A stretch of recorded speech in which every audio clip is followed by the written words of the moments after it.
ನಮ್ಮ ಬೀದರ ಜಿಲ್ಲೆಯಲ್ಲಿ ಗಂಗೇರ ಅಧ್ಯಕ್ಷತೆ ಇದ್ದಾಗ ಮತ್ತು ನಂತರದ ಮೊನ್ನೆ ಕೂಡ ಸುಮಾರು 3 ಲಕ್ಷಕ್ಕೂ ಹೆಚ್ಚು ನಾವು ಭಾರತೀಯ ಜನತಾ ಪಕ್ಷದ ಸಾಮಾನ್ಯ ಸದಸ್ಯರಾಗಿದ್ದೀವಿ. ನಾ ಮಾಡಿದಂತ 10 ವರ್ಷಗಳ ಕಾಲದಲ್ಲಿ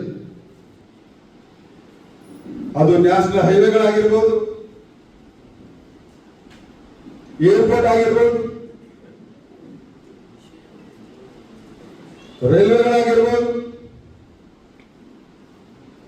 ಸೈನಿಕ ಶಾಲೆ ಆಗಿರ್ಬೋದು, ಪಾಪನಾಶ ಆಗಿರ್ಬೋದು, ಹೀಗೆ ಸುಮಾರು 2 ತಾಸುಗಳ ಕಾಲ ನಾನು ಪಟ್ಟಿ ಮಾಡಬಹುದು. ನಾವು ಮಾಡಲಾರ ಕಡೆಯಿಂದ ಇವತ್ತು ಪಾಪನಾಶದ ಪರಿಸ್ಥಿತಿಗೆ ನಾವು ವಿರೋಧ ಮಾಡಬೇಕು, ಪ್ರತಿಭಟನೆ ಮಾಡಬೇಕು. ನಾವು ಒಂದು ವೇಳೆ ಪ್ರತಿಯೊಂದು ಗ್ರಾಮದಲ್ಲಿ ಪ್ರತಿಯೊಬ್ಬ ಭಾರತೀಯ ಜನತಾ ಪಕ್ಷದ ಪ್ರಾಮಾಣಿಕ ಕಾರ್ಯಕರ್ತನ ಬಾಯಲ್ಲಿ ಬಂದಿದ್ರೆ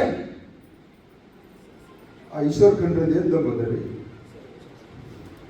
3 ಲಕ್ಷ ಸಾಮಾನ್ಯ ಕಾರ್ಯಕರ್ತರನ್ನು ಎದುರು ಹಾಕೊಂಡು ಅವನಿಗೆ ಆ ಧೈರ್ಯ ಆಗ್ತದ. ಆದ್ರೂ ಕೂಡ ಇವತ್ತು ನಾನು ನಮ್ಮ ಜಿಲ್ಲಾಧ್ಯಕ್ಷರಿಗೆ, ವಿಶೇಷವಾಗಿ ನಮ್ಮ ರಾಜ್ಯಾಧ್ಯಕ್ಷರಿಗೆ ಮತ್ತು ಅವತ್ತು ಪಾಲ್ಗೊಂಡಿದಂತ ಎಲ್ಲಾ ಶಾಸಕರು, ಎಲ್ಲಾ ಕಾರ್ಯಕರ್ತರಿಗೆ ಹೃತ್ಪೂರ್ವಕವಾದಂತಹ ಧನ್ಯವಾದಗಳನ್ನು ಕಳಿಸ್ತೀನಿ.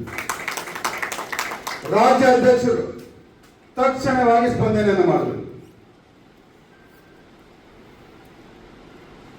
ಇವತ್ತು ಅವರ ಸುಳ್ಳ ಡಂಬರಾಟ ಈಶ್ವರ್ ಖಂಡ್ರೆ ಅವರ ಮಗಂದು ತಡೆಯಲಿಕ್ಕೆ ಸಾಧ್ಯವಾಯಿತು.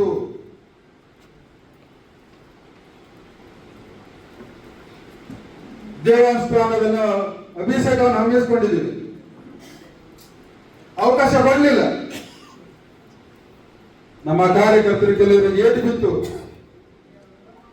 ಎಲ್ಲ ಕಾರ್ಯಕರ್ತರು ಮುಖಂಡರಿಗೆ ಕೆಲವು ಗಂಟೆಗಳ ಕಾಲ ಜೈಲವಾಸ ಅನುಭವಿಸಬೇಕಾಯ್ತು. ಆಮೇಲೆ ಈಗ ನನ್ನ ಮೇಲೆ ಕ್ರಿಮಿನಲ್ ಕೇಸ್. ನನ್ನ ಜೀವನದಲ್ಲಿ ಒಂದು ಪೊಲೀಸ್ ಸ್ಟೇಷನ್ಗೆ ಹೋಗಿಲ್ಲ 58 ವರ್ಷ ಇದೆ ನನಗೆ. ಒಂದೇ ಒಂದು ಪೊಲೀಸ್ ಸ್ಟೇಷನ್ ಹೋಗಿಲ್ಲ, ಒಂದೇ ಒಂದು ನನ್ನ ಮೇಲೆ ಒಂದು ಸಣ್ಣ ಅಪರಾಧದ FIR ಕೂಡ ಇಲ್ಲ. ನಾನೇ ಹೇಳ್ತಾರೆ ಅದಕ್ಕೆ ಗರ್ವಿದೆ ನನಗೆ. ಮೋದಿ ಸರ್ಕಾರದ ಯೋಜನೆಗೆ ಯಾರು ಕಟ್ಟು ಎಲ್ಲತ್ತೀರು ಜಿಲ್ಲಾಧ್ಯಕ್ಷರ ರೀತಿಯಾಗಿ ನಾವು ಕಳವಳಿಕೆ ಮಾಡಿಕೊಟ್ಟಿಲ್ಲ, ದರೋಡೆ ಮಾಡಿಕೊಟ್ಟಿಲ್ಲ, ಚಪ್ಪಾಳಿ ಹೊಡಿಬೇಕಲ್ಲ. ದರೋಡೆ ಮಾಡಿಕೊಟ್ಟಿಲ್ಲ ನಾವು ಕಾಂಗ್ರೆಸ್ದವ್ರಿಗೆ. ನಮ್ದಂತೂ ತೋರಿಸ್ತೀವಿ ನಾವು. ಇನ್ನೂ ಬಾಯಿ ಬಿಚ್ಚಿನಾಗ ಮತ ನಾ ಏರ್ಪೋರ್ಟ್ ಮಾಡಿದ್ದೇನೆ ಅಂತ ಹೇಳ್ತಾನೆ ಈಶ್ವರ್ ಖಂಡ್ರೆ. 60 ವರ್ಷ ಇತ್ತಪ್ಪ ನಿನ್ನ ಮನ್ಯಾಗ ಅಧಿಕಾರ, ಇವತ್ತು ಇದೆ. ನನ್ಗಿಂತ ಮೊದಲೇ ಮಾಡಬೇಕಾಗಿತ್ತು. ನಿನ್ಗೆ ಯಾರು ಬೇಡ ಅಂತ ನಾನೇ ಸ್ವಾಗತ ಕೋರ್ತಿದ್ದೆ. ಅದಕ್ಕೆ ರೈಲ್ವೆ ಸ್ಟೇಷನ್ ಹೇಳ್ತಾರೆ, ನಾವೇ ಆಗಸ್ಟ್ 4, 2023 ನಾವೇ ನಮ್ಮ ಶಾಸಕರ ಜೊತೆಯಲ್ಲಿ ಅದನ್ನು ಉದ್ಘಾಟನೆಯನ್ನು ಮಾಡಿದ್ದೀವಿ. ನಾ ಹೇಳುವ ಉದ್ದೇಶ ಮತ್ತು ನನ್ನ ಕಳಕಳಿ, ಈಗಾದರೂ ನಾವೆಲ್ಲರೂ ಬಾಯಿ ಬಿಚ್ಚಬೇಕು. ನಾನು ಮಾಡಿದ್ದೀನಿ, ನನ್ನ ಗರ್ವ ಇದೆ. ಬೀದರ್ ಜಿಲ್ಲೆಗೆ ದೂರದೃಷ್ಟಿ ಇಟ್ಕೊಂಡು ನಾನು ಕೆಲಸವನ್ನು ಮಾಡಿದ್ದೀನಿ.